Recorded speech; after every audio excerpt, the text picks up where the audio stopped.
Welcome to Shiny New Clients, the marketing podcast that helps you attract shiny new clients to your business. We'll talk about social media, what makes people buy, how to go viral, and marketing psychology, all in 20 minutes or less. Whether you're a coach, a stylist, or a wedding planner, if you've got a service-based business to sell, this is the show you need to fill your calendar. I'm Jenna Warriner, your new marketing coach, and this is Shiny New Clients. Something kind of cool happened to me today, and it almost felt like cheating, but it wasn't because I would never cheat. I have much too much of a guilty conscience for that. And one time, when I was a little kid, I bought temporary tattoos from Dollarama, and when I got home, I realized 2 pages were stuck together, and I had actually stolen one, and my dad wouldn't let me bring it back to the store, probably because it was worth 3 cents total, and that still weighs on me. Anyway, this cool thing happened to me today where an old friend reached out because she's up for a pretty big social media manager / community manager job. And I've been a social media manager for many years. I've been a marketing coach for many years. So I don't really know her from that world. I know her from like the world I lived in before this.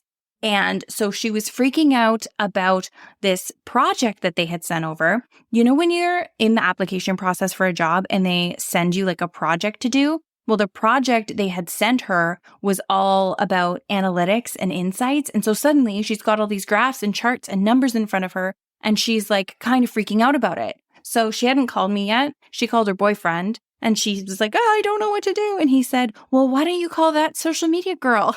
And she's like, what social media girl? And he's like, that social media girl in Winnipeg. And so she's like, oh, Jenna. So she calls me.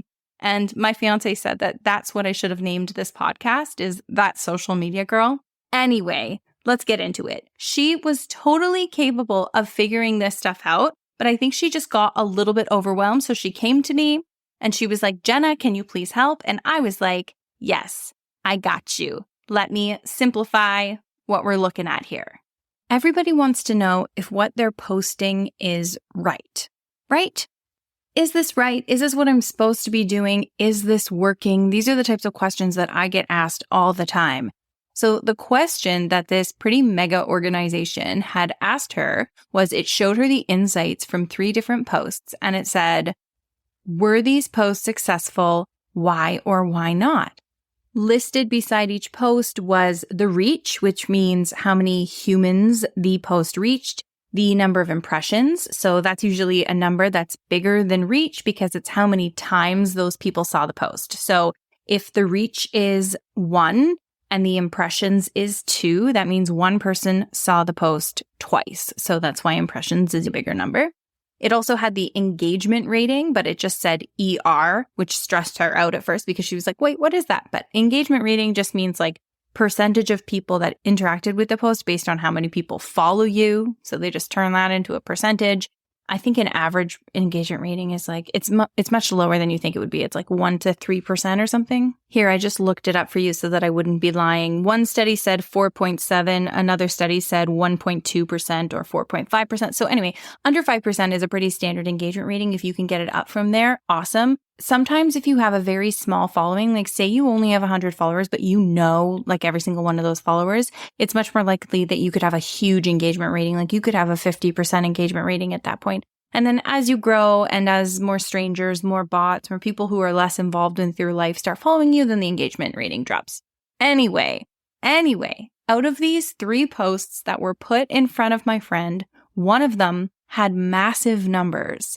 And she said to me, well, I don't know what they're asking because it's pretty obvious to me that this middle one is the best. This is the one that succeeded. This is the one that has the highest numbers. This is the one that's the best. This has the highest reach, etc. Right? And I was like, that makes perfect sense, but this is a trick question. Firstly, they didn't ask you to compare these posts together. They didn't ask you which one of these posts performed the best. They said, were these successful? Why or why not? And they didn't give us a metric of success. And that's key. They didn't quantify success for us. They didn't tell us what denoted success. So what we need to do in order to determine if they were successful is figure out what would success be. And success doesn't necessarily mean big, giant numbers. These posts also told us what link clicks were generated from each post. So there was one post that was very clearly designed to sell something. The caption was selling something. The image was selling something. It was clear that the post was very obviously trying to sell something, and it got 0 link clicks. There was another post that was not trying to sell something. It was just like a funny graphic, just a cute little funny graphic.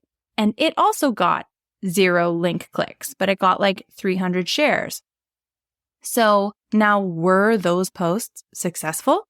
You tell me. If the post was supposed to sell something and nobody clicked to the website, that was probably not very successful. If the post was supposed to build community and reach the target audience and be relatable and make you love the brand a little bit more and maybe make you feel seen, and it didn't get link clicks, that doesn't matter at all because it got so many shares and it got so much interaction. It got people sending it to each other and laughing and like interacting with the brand. And that's what its job was. As I was explaining this to my friend, she was getting it so quickly. She'd come into this call like super overwhelmed and didn't understand what she was looking at. And I think that if she's anything like me, you go, oh no, numbers, oh no, charts. And reading the insights and the analytics on your social media isn't about math. It isn't about being a statistician. A lot of it is just perceiving that data and taking guesses and actually using the creative part of your brain to take those guesses. In 2017, I got a little scholarship to go to BrainStation, which is like a tech school in Toronto. And so I did a course there in digital marketing. I wanted to understand the greater landscape of digital marketing, not just social media. And when it came to the social media weeks in the program, I was like, I could teach this. But for the Google Insights, I really learned a lot at that time. And there was a Facebook ads section too, and I learned a lot about that. But Google Insights, one of the most valuable things that I took away that I still repeat to people to this day is just go in and click around. You can't break it. That's what they said to us. They were like, just explore it. You can't break it. And the other thing I took away from that class is like, there's no right or wrong way to perceive this data. All we can do is like read it and take a guess and read it and take a guess and see if we can make the numbers go up if they're supposed to go up. Okay, here's where you come in. When I teach social media to small business owners to help them get more clients from Instagram, one of the very first things I tell you is you need 3 types of posts to grow your business with Instagram. You need growth content, nurture content, and sales content. And when folks start making sales content, they often get really tripped up because it's not getting as many likes and shares and saves as the growth content. I want you to know that's normal because the goal of that sales content is website clicks. It's to get people to work with you. It's to get people messaging you and saying, I need more. How do I work with you? How much do you cost? I'm in. That's the goal of that content. So it's okay if it doesn't get as many likes and shares as the growth content. Now, if you want to kick things up a notch, one of my most favorite things to do in the world is create sales content that people love to share. And I have like tricks up my sleeve for that. But that is jumping right to level 6. And we don't need to get into that today. Actually, I don't think I will give that away on the podcast because that's my secrets. That's the stuff you get when you work with me.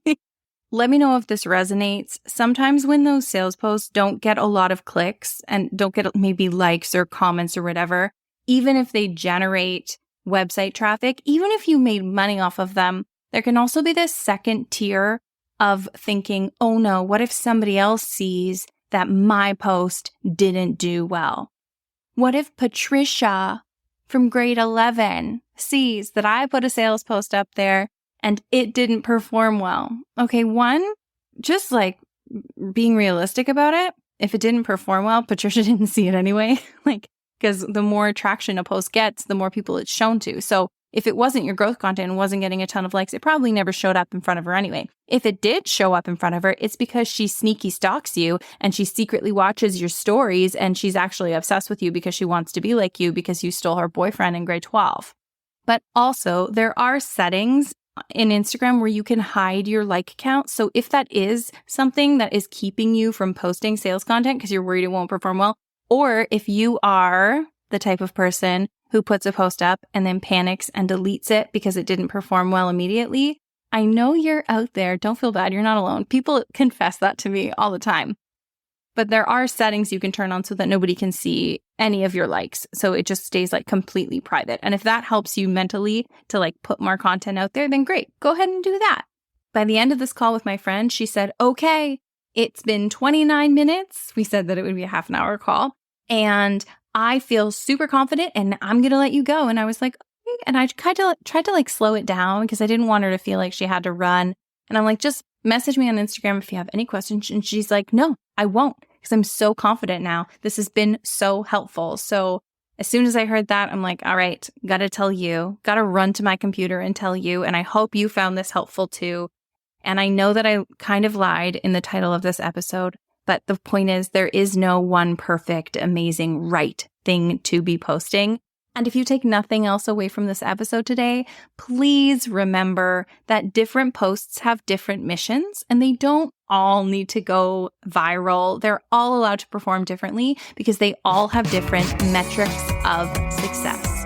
And if you want to hear more about which Instagram insights actually matter, check out episode 6 of this podcast, which is entitled, Which Instagram Insights Actually Matter? Real talk though, and it's one of my most popular episodes. So you won't be alone if that's something that confuses you and you want to learn more about. And with that, I'll see you in the next episode.